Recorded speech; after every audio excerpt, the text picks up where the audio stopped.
Beautiful day in Cork City. I'll give you a couple of seconds to start joining into the video before we start the update. But yeah, lovely day and positive outcome in the court case today, as we'll talk about there in a couple of seconds.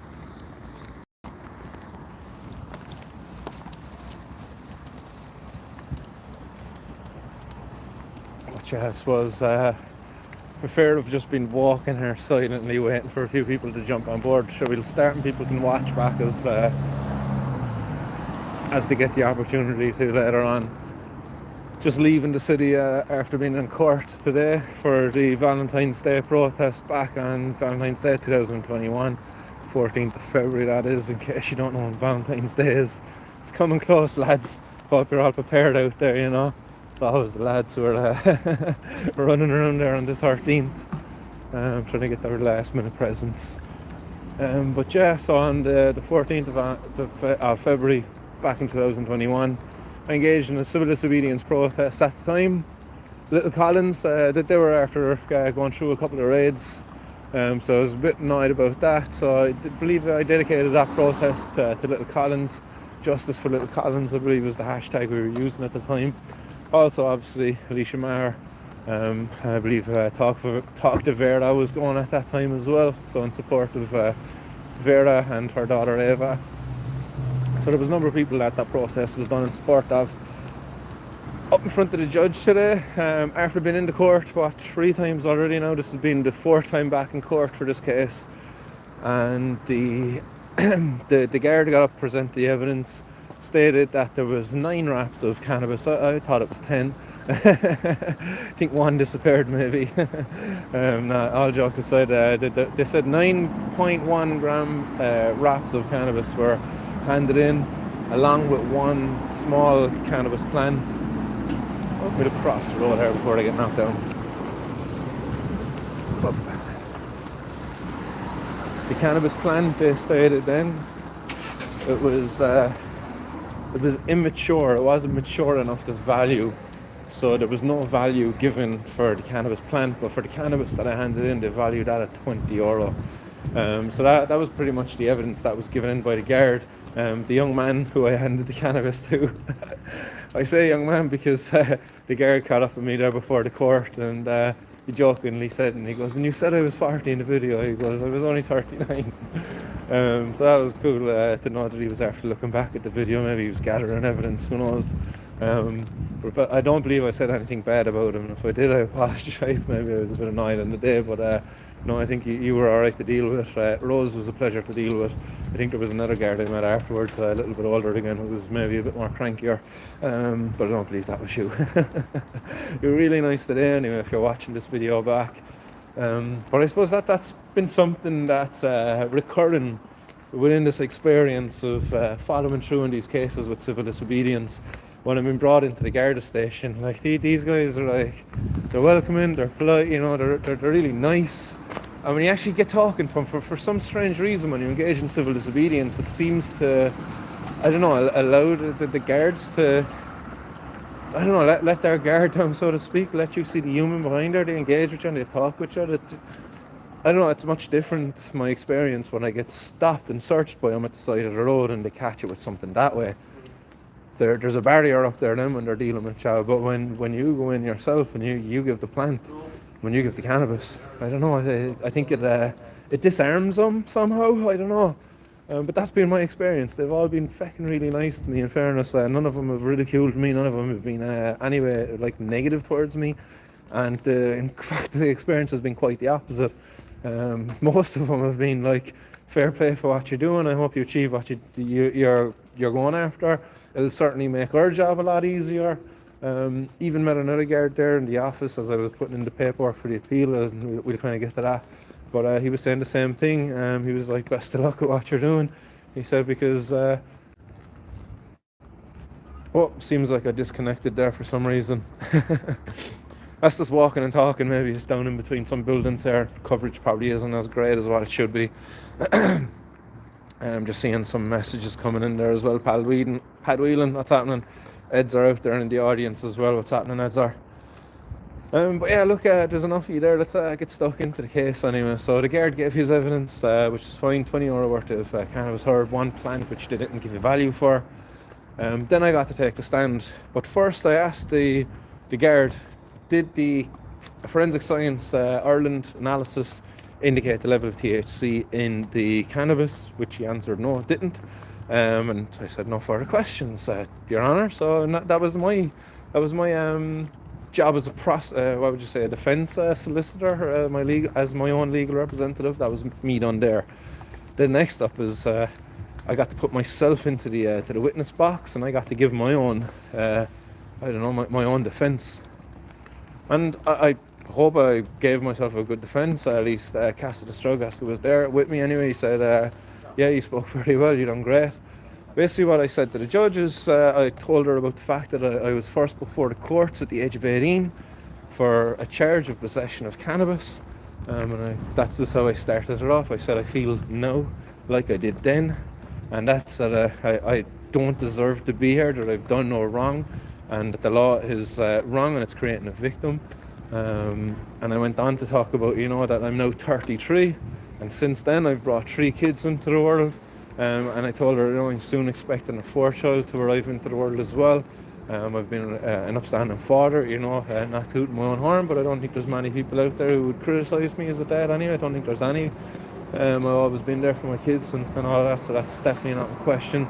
But the only times I haven't been there for my kids has been the time when the prohibition of cannabis was taken away, when I would be dragged into courts, when I was being held, in Cork prison for 5 days for cannabis, for not paying my fines in relation to cannabis. So gave that testimony to the judge. I gave that defence to the judge, following up with that the protest was a civil disobedience protest, because I believe the Misuse of Drugs Act violates our rights under the Constitution. And at that point the judge kind of pointed out, I don't have the power to be dealing with that at all. You need to be going to the higher court, up to the higher courts, to the High Court or to the Supreme Court. Which I told the judge, I know this judge, and I apologised at that point there. I might even open my statement with an apology as well, because I was using her court as a stepping stone to get to the higher court, to go to the High Court, to go to the Supreme Court. So I've started that process. So I'm in my pocket, have a piece of paper here, and I basically went over to the Garda station just after the court case. And I handed in a document which was a notice of appeal. So I basically now serve the guard. So that guard now has to come back to court, to the circuit court, and we have to go through all of this again. And the most likely outcome in that is I'm going to have to appeal a conviction in that case, because the judge today gave me not one but 2 convictions on each charge. So I was charged with the cultivation of cannabis, guilty, convicted, €250 fine, and because I don't work, I have 6 months to pay it.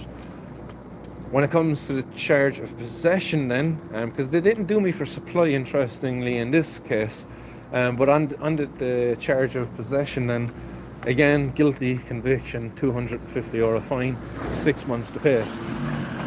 So I instantly, after the case went down, lodged the appeal, got the documents I needed to put the appeal forward. So that basically means, guys, I don't have to pay those fines for now.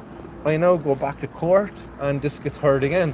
It gets retried in front of a new judge, but unfortunately, because that judge is in the circuit court, it's not where I need to be. I want to set a precedent. I want to challenge this, the Misuse of Drugs Act, the constitutionality of it. I don't believe it's constitutional to be given the authorities so much power. The invasion of our privacy, and inequality before the law, many other, freedom of expression, freedom of assembly, freedom to form unions. There's a number of our constitutional rights that are being violated by this, and these are inalienable rights as well. They don't really have a right to take them away, because it's not in the interest of society, it's not in the interest of morality. To be treating people like criminals for the simple use or possession of a plant. Outlined to the judge how my family are victims of this. So she seemed to listen, to be fair. People might be out there thinking, what a bitch, she gave you a conviction or whatever. I asked for it. like if I didn't ask for it, if I went in there and said to the judge, no, this is a civil disobedience protest, and I'm not guilty. Like I didn't say that. I did say I'm not guilty, but at the same time I admitted to possession of the cannabis. I admitted to supplying the plant. So she kind of had to do me for it, and I wanted her to do me for it so I can appeal it. That kind of didn't go my way yesterday down in Middleton. Although accidentally I actually got the documents to appeal the case in Middleton from the court clock there in the city a while ago. But I'm not going to appeal that. That's just the Prohibition Act. I probably should appeal it, to be fair, just to make more paperwork, use more resources. That's the whole point of the protest, as well as to highlight the waste of resources there. Because we all have this power. Like, this cost me nothing to do today, only my time. Unfortunately, my time, because that's freaking precious. But that's all it cost me. Show up in court, a bit of stress, a bit of sleepless night, whatever.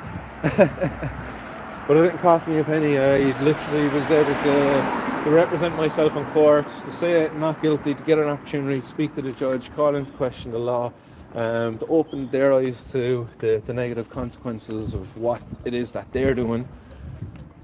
And I think this is a positive outcome. I'm happy anyway.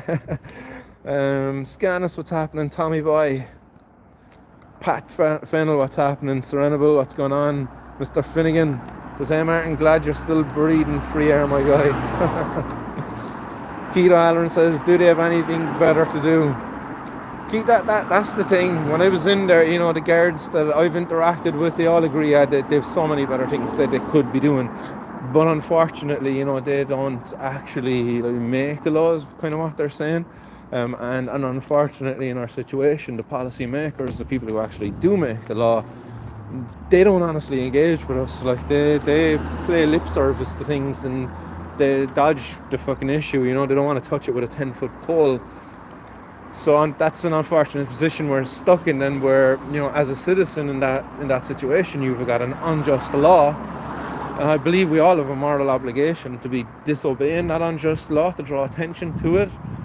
Because again, this is the consequence of it. A bit of paperwork, a bit of discomfort, having to show up in court and all of that. And I understand not everybody can afford being brought before the courts because of jobs and all of this kind of carry on. But this is kind of what it's going to take, unfortunately, with the policy makers we have. Fingers crossed we get one.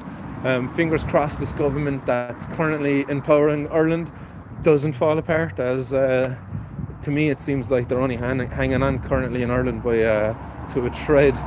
There's controversy after controversy arising here at the moment, and it seems like if we get another resignation or two within the ranks of the government, they're going to lose their power, and there's going to have to be an election in Ireland. And I kind of hope that doesn't happen, and not because I support the current government, but because I want there to be a citizens' assembly held, the discussion had, and maybe action on the issue as well before the government falls apart. Because if we have to go through another election, that means another government formation, and that just means months, if not fucking years again, of work for us as campaigners. So fingers crossed the government doesn't fall apart before they hold a citizens' assembly on the issue.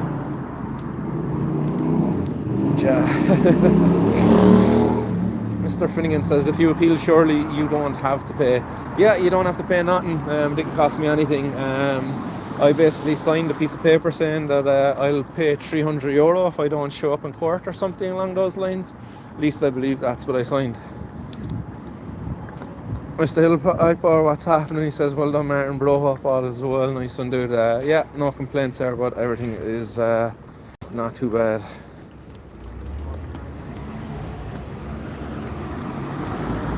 Pat saying we do all have a moral obligation to challenge this. Fair play, man.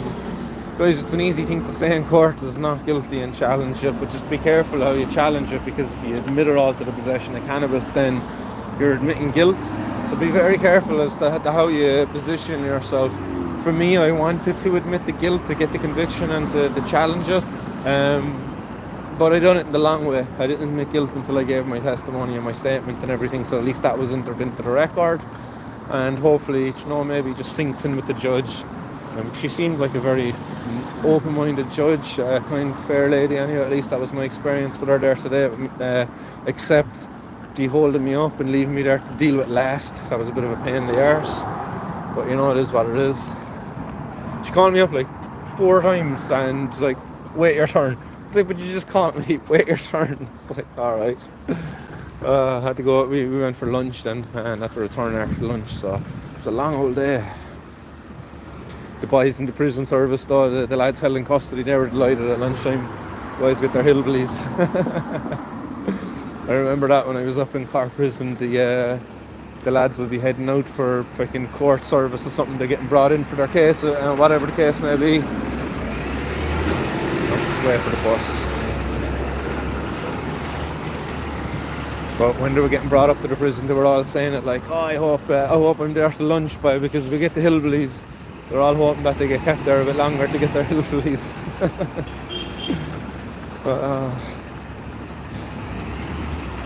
Tommy Boy says, you're an inspiration for doing this. Hopefully I'll do it one day if I can, and others too. Yeah, well, hopefully if you have to do it, man, that it's by your own choice anyway. Hopefully you don't get caught unexpectedly, you know, and have to do it that way. If you're walking in there of your own volition and challenging the law, possessing cannabis and asking to be brought to court for it, then it's a lot different than, you know, if the cops pull you in and search you and you get caught that way. It's much different. Unfortunately, at least in my experience, like as I talked about there earlier, even how the guards deal with you and speak with you, when I've gone in and handed them cannabis, like they're actually much friendlier. It's crazy. I thought it would have been different, but it's not, man. It's the guys are super friendly. What time is it? Oh yeah, Mr. Finnegan, you're not wrong, man. 3 minutes to go there, guys. We'll keep an eye on the time. Got a lovely vape there. We'll hang on till the 4:20 hour and we'll have a talk with you all, even though we'll probably have a talk right now.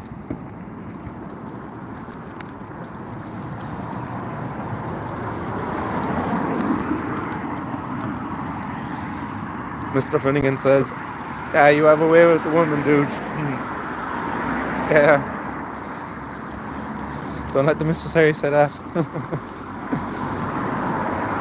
It's nearly 4:20, says Steve as well. Mr. Wells says, well done, Martin, much respect. Much appreciated, Mr. Wells. It was the hardest part of it all was trying to keep this clean there when I got home yesterday. I got home yesterday and Elijah was eating a Milky Bar. And he wanted straight away up into my arms. I think my hat might have got a bit of Milky Bar on it there as well. I spotted it in court. But yeah, that was probably the hardest part of it all. Milky Bars are messy, especially when they're on a child melted.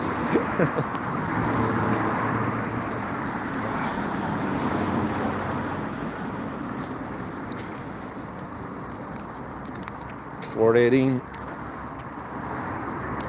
Where's all the chats gone? Oh, there we are. Keith said no comment.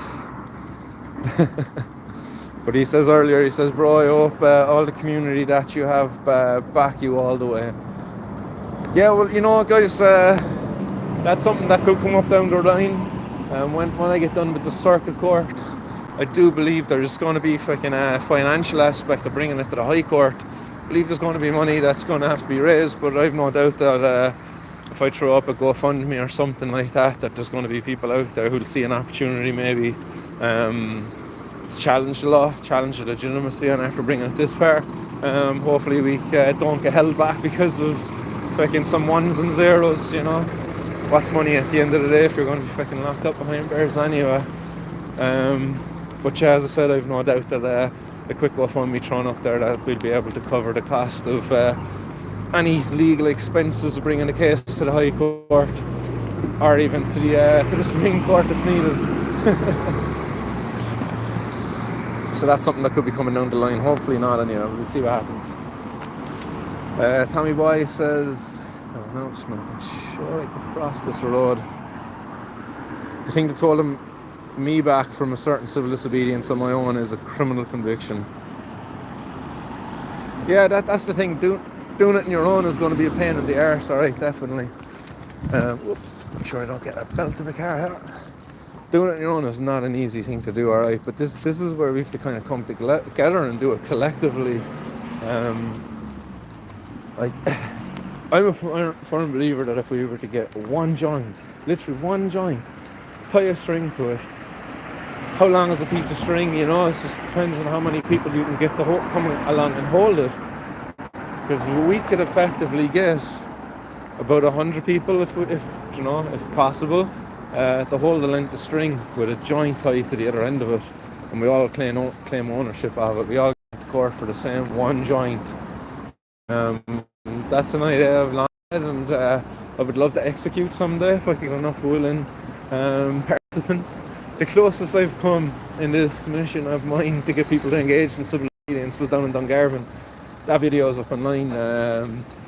3 of us went in, myself, Mark from Relief, and buddy Scat out there in the audience. Scotty went in there as well. Scotty smartly handed in some raspberry leaf and some mullen, I believe mullen verbascum. And he actually never got summons and stuff like that because it was tested and it came back in negative for cannabis. Myself and Mark handed in some CBD flower. Mark's case got done and dusted. It came back positive for cannabis. Mine, well, 420. Woo! Today's one up. Mine came back positive for cannabis, and so did Mark's.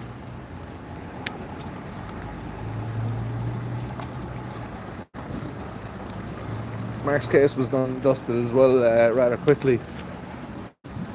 Mine was drawn out. I got a 2-month sentence for mine. That was the case in Dungarvan when I got the 2-month prison sentence. I believe Mark's got put off because Mark has a couple of cases before the High Courts. The judge in the day that was presiding over mine didn't want to hear that. So that judge gave me 2 months in prison.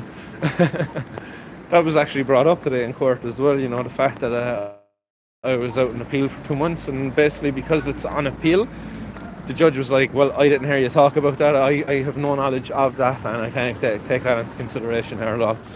So it was interesting, you know, as it played out. I have a suspicion, you know, that the judge, that at the back of her mind, she was supportive of what I was doing in some way.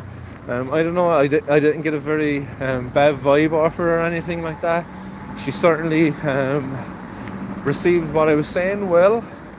And she listened again. I thought that about the judge in Middleton as well yesterday. She listened well.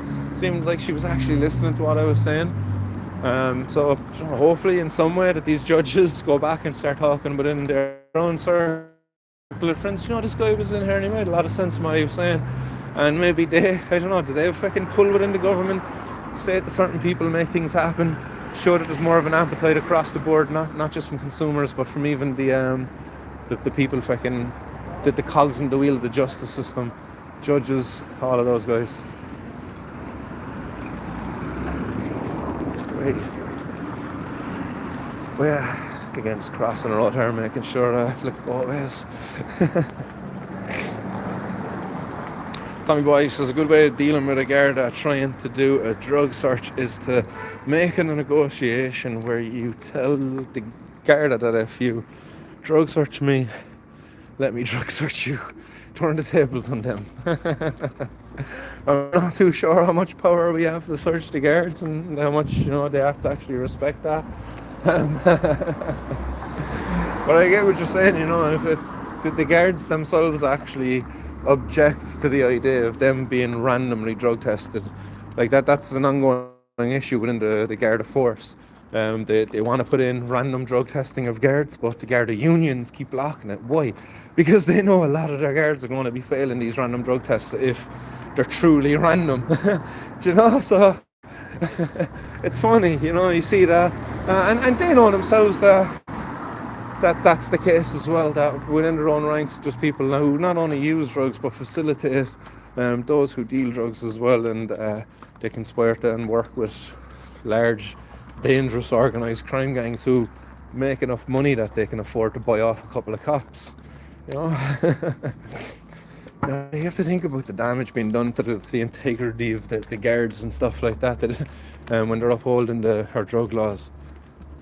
They're destroying communities and they're really putting a wedge between themselves, whereas young kids growing up who see drug dealers as being something to aspire to be, something great, they watch fucking Tony Montana, they're watching some Scarface, and they want to be the fucking kingpin of it all, when in reality it's no life to aspire to. It's not like, there's nothing glamorous about it at all. It's not fun. Prison is not good, and the dangers of an unregulated drug market are fucking real. Synthetic cannabinoids, not good. Symptom of drug prohibition.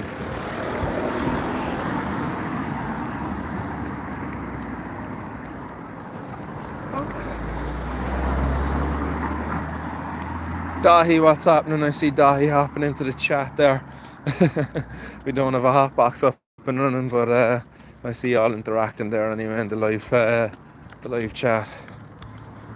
Mr. Finnegan says, just keep getting female judges and you'll be grand, Fiend. Well, I don't have much say over that, Mr. Finnegan, unfortunately, but yeah, whatever it may be anyway. Hopefully they'll remain open-minded. Mr. O'Halloran says his clock is fast. Tommy Boy says they try search your vehicle if they search yours. Yeah. If they don't let you search their vehicle, don't let them search yours. It would be better if you didn't have possession while doing this. 100%. Yeah.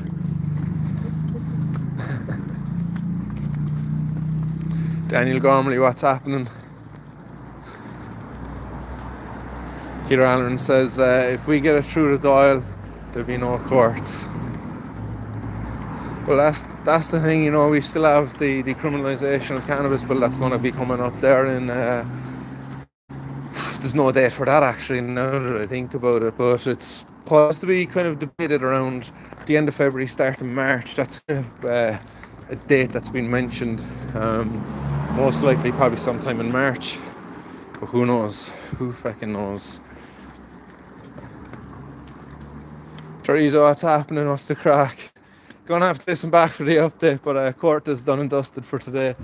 Got an appeal in, got convictions, which is a good thing because I needed to get convictions to appeal them.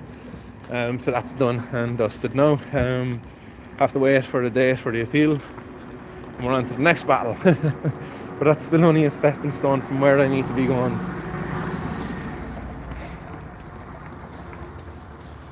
Keith says maybe we pay them off GoFundMe. Pat says Ireland is great at taxing anything. Why don't they realise the profit the state could make from decriminalisation? Money is actually the smallest achievement that decriminalisation is going to make. When you think of the security it's going to provide for the younger generation in terms of the disempowering of organised crime gangs through the regulation of cannabis, it's going to be huge, that security. And that's something you can't put a value on, because as I said, currently young people are recruited by organised crime gangs. We see the problems of drug debt intimidation, people's houses getting windows smashed in, petrol bombed. Sometimes, they get the incorrect house, they get innocent next door neighbours getting smashed and bombed and stuff like that. But meanwhile, the local off licence, there's nobody petrol bombing each other because of the local off licence. So I believe that the money, the financial aspect of it, is the smallest part of what legalisation, decriminalisation is going to actually bring. So many other things, but that's not shitting what you said at all. But just in my own eyes, that's something to not lose sight of. Giving people back, their good name. That's something I long for. Not to be seen as a criminal in society. Not to have to think at the back of my mind, oh yeah, I got criminal convictions there for fucking drugs. It's like, fuck's sake. What a balls that is.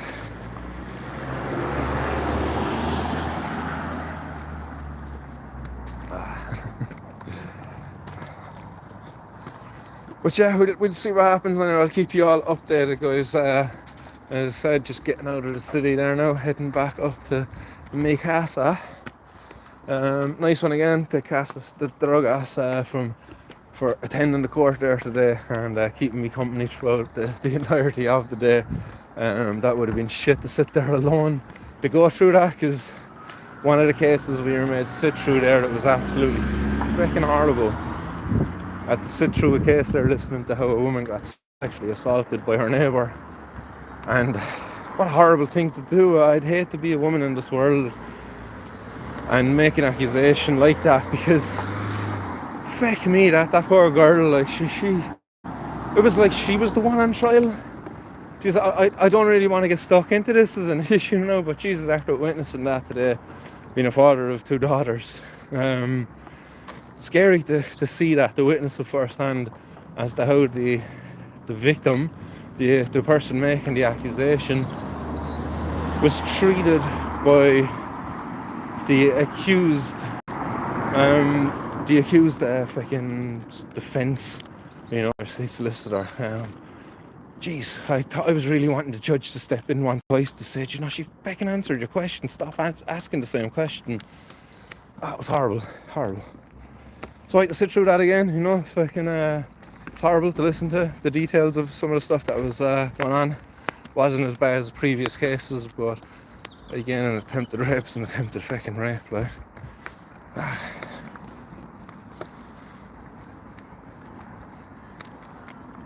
Alright, Gilbert, what's happening? Tommy says, I know what I'm saying is something people would generally not do, but maybe it's for the best. Well, it's definitely not going to be received well by the cops anyway, that's for sure. Cops aren't going to like the idea of, what do you mean you want to search my car?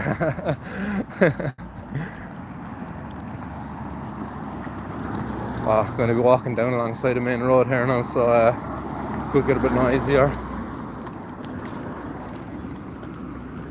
I'll get through the last few of your comments there anyway before we shut this down. Mr. Finnegan says, enjoy the rest of your evening, dude.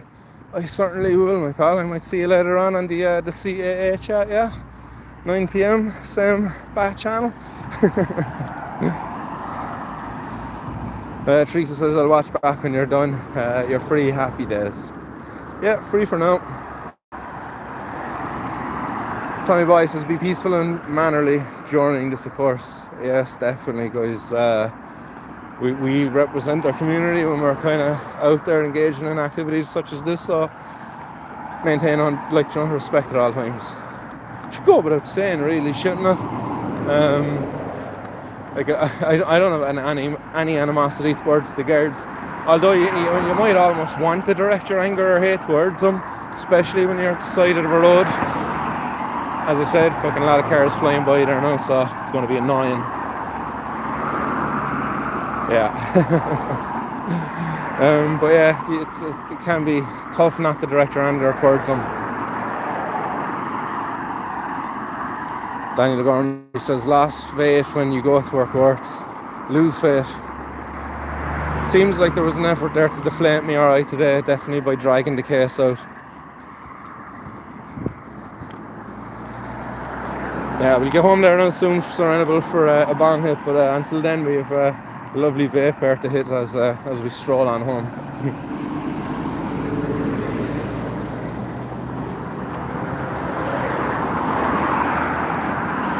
Keep, man, whatever you do, don't lose faith, bud. That's pretty much, if you're to believe maybe that there's a conspiracy out there or whatever the case may be, those conspirators, that's what they want. They want you to lose faith. So don't lose faith, man. That's the last thing we need to be doing now today. We need to keep faith, keep the heads up, better future to build for ourselves, for our kids and for their kids and future generations. The prohibition of cannabis, prohibition of drugs has got to go, all in all. It's been fucking a lie since its inception. It's been nothing but a fucking cancer on our society since it was ever started. So, as I said, cannabis prohibition and drugs prohibition overall have got to go. So don't lose the faith, guys. Keep the head up. I'll be back again with more 420 news. possibly tomorrow. I do have one appointment that's happening tomorrow, but I don't think that's going to be going on until that time. So I should be back. Keep an eye on the YouTube channel. That's where you're going to see it scheduled. Once I get a confirmation that I'm not going to be tied up tomorrow in some other family affairs, then I'll schedule a stream. So keep an eye out for that there over on YouTube. It's one of the only places that I can schedule a stream. So I'm going to leave you go, guys. A load of cars flying by again, so catch you all later. Peace.